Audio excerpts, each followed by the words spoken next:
नमस्कार. आज आपण सोलापूर दक्षिण विधानसभा मतदारसंघाच्या जनादेशाचं विश्लेषण करणार आहोत. हे फक्त आकडेवारीचं विश्लेषण नाही, तर लोकांच्या भावना, त्यांची आव्हानं आणि राजकीय समीकरणांच्या पलीकडे जाऊन जमिनीवरचं वास्तव काय आहे हे समजून घेण्याचा हा एक प्रयत्न आहे. विचार करा, एक राजकीय बालेकिल्ला जो कधी काळी अभेद्य मानला जायचा तो पत्त्याच्या बंगल्यासारखा कोसळतो. हे कसं घडतं? एका निवडणुकीत असं नेमकं काय होतं की मतदानाचं संपूर्ण गणितच बदलून जातं?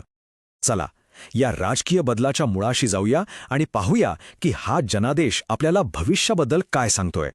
तर आपलं लक्ष आहे विधानसभा मतदारसंघ क्रमांक 251 सोलापूर दक्षिण. कोणत्याही मतदारसंघाचं राजकारण समजून घ्यायचं असेल तर आधी तिथली माती, तिथली माणसं आणि तिथले प्रश्न समजून घ्यावे लागतात, कारण या सगळ्या गोष्टींशिवाय राजकारण म्हणजे फक्त एक आकड्यांचा खेळ उरतो.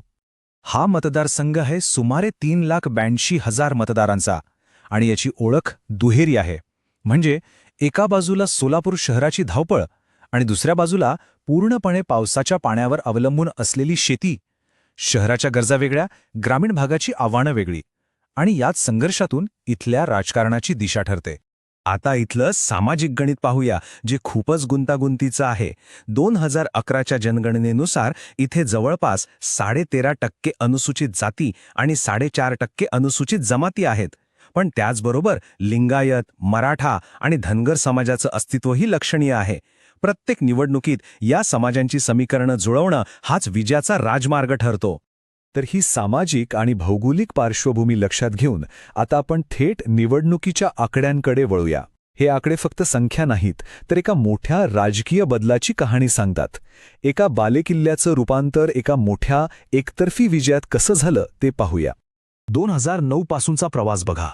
चित्र अगदी स्पष्ट दिसतंय. 2009 मध्ये काँग्रेस 71,000पेक्षा जास्त मतं घेऊन जिंकली. तो काळ काँग्रेसचा होता. पण 2014 मध्ये वारे फिरले. भाजप 70,000वर पोचली.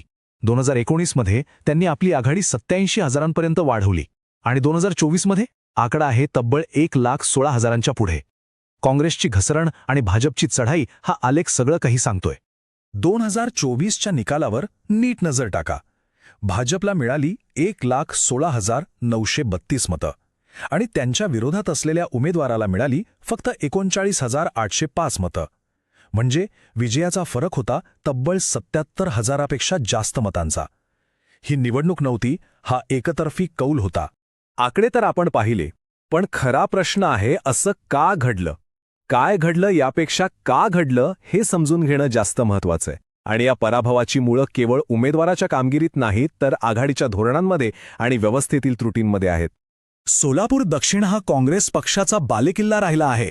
ही ऐतिहासिक ओळख आणि 2024चा 77,000 मतांनी झालेला पराभव यातली तफावत खूप काही सांगून जाते. इथे एक गोष्ट लक्षात घ्यायला हवी. आपल्या संविधानाने प्रत्येकाला बोलण्याचा अधिकार दिला आहे, पण त्यासोबत एक जबाबदारीही येते.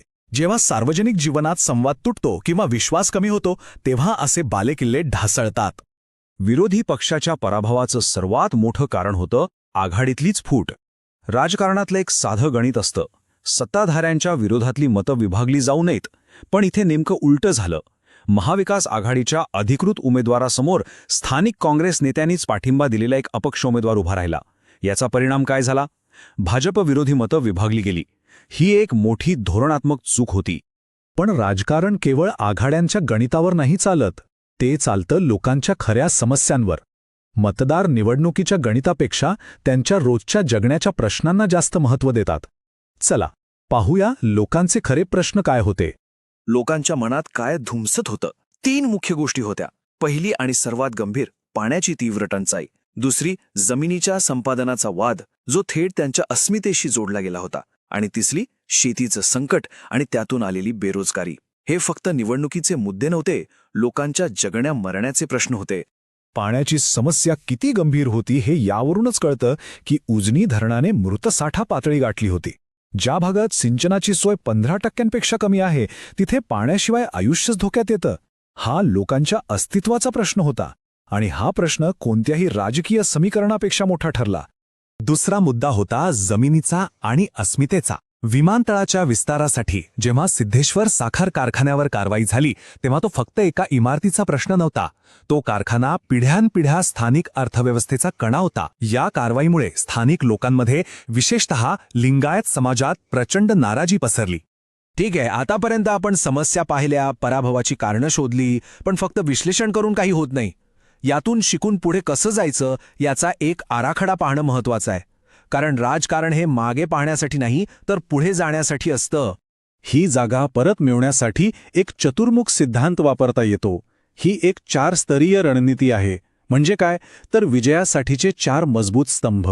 पहिला मतदार आधार, दुसरा प्रचाराची दिशा, तिसरा संघटनात्मक बांधणी आणि चौथा डिजिटल प्रचार. या 4ही स्तंभांवर एकाच वेळी लक्ष द्यावं लागेल. या सिद्धांताचा पहिला आणि सर्वात महत्त्वाचा स्तंभ आहे मतदार आधार एकत्रीकरण, वोटर बेस कन्सॉलिडेशन. म्हणजे लोकांमध्ये पुन्हा विश्वास निर्माण करणे. समाजातील प्रत्येक घटकाशी, विशेषतः नाराज असलेल्या गटांशी पुन्हा संवाद साधणे. हे काम निवडणुकीच्या वेळी नाही तर सातत्याने करावं लागतं. दुसरा स्तंभ आहे कथानक आणि ओळख, नॅरेटिव्ह अँड आयडेंटिटी. लोकांच्या खऱ्या समस्यांवर आधारित एक प्रभावी कहाणी तयार करणे. ही कहाणी 3 शब्दांभोवती असली पाहिजे: पाणी, रोजगार आणि सुरक्षा. पाणी, रोजगार, सुरक्षा ही फक्त घोषणा नाही तर लोकांच्या गरजांचं प्रतिबिंब आहे जे प्रत्येक मतदाराच्या मनाला थेट भिडू शकतं. तिसरा स्तंभ आहे संघटनात्मक शिस्त, ऑर्गनायझेशनल डिसिप्लिन. कारण निवडणुका केवळ भाषणांनी जिंकल्या जात नाहीत, त्या जिंकल्या जातात जमिनीवरच्या मजबूत संघटनेमुळे. Elections are won by a strong on ground organization. प्रत्येक बूथ स्तरापासून कार्यकर्त्यांची पुनर्बांधणी करून एक प्रभावी यंत्रणा उभी करणं अत्यंत आवश्यक आहे. आणि चौथा, आजच्या काळातला सर्वात महत्त्वाचा स्तंभ, डिजिटल रणनीती. आज 95% गावांमध्ये 4G पोहोचले. प्रत्येक मतदाराच्या हातात मोबाईल आहे. या तंत्रज्ञानाचा वापर करून प्रत्येक मतदारापर्यंत थेट पोहोचणं आणि मतांचं गणित बदलणं शक्य आहे. पण ही सगळी रणनीती चालवायला एक योग्य उमेदवार हवा. असा उमेदवार जो स्थानिक आहे, ज्याची नाळ इथल्या मातीशी जोडलेली आहे, ज्याची प्रतिमा स्वच्छ आहे आणि जो सर्व समाजांना एकत्र घेऊन पुढे जाऊ शकतो. ज्याचा भर केवळ विकासावर नाही तर लोकांच्या सन्मानावरही आहे. तर मग या सगळ्या विश्लेषणातून आपण काय शिकलो? हे धडे फक्त सोलापूर दक्षिणपुरते मर्यादित नाहीत. हे एका नवीन लोकाभिमुख राजकारणाची दिशा दाखवतात. हे आपल्याला आठवण करून देतात की प्रत्येक नागरिकाचा सन्मान आणि त्यांची वैयक्तिक माहिती जपली पाहिजे, अगदी डेटा चालित प्रशासनात सुद्धा. यातून मिळणारा सर्वात महत्त्वाचा धडा हा आहे की राजकारण आता निवडणुकीपुरतं राहिलेलं नाही. यश मिळवण्यासाठी आता 24 तास लोकांच्या संपर्कात राहावं लागतं. एक अशी व्यवस्था तयार करावी लागते जी डेटावर आधारित आहे पण लोकांच्या गरजा समजून घेते. जी व्यवस्था लोकांचं ऐकते तीच लोकांच्या मनात घर करते. शेवटी प्रश्न एकच उरतो: या माहितीचं आणि विश्लेषणाचं जनादेशात रूपांतर करण्याची तयारी आहे का? कारण माहिती आणि कृती यातलं अंतरच विजय आणि पराभव ठरवतं. If you want to become a people-centric leader and uplift your constituency, get in touch with blueprintstrategies.ai at mgr@blueprintstrategies.ai or call 080-420-41602. Purpose beyond politics.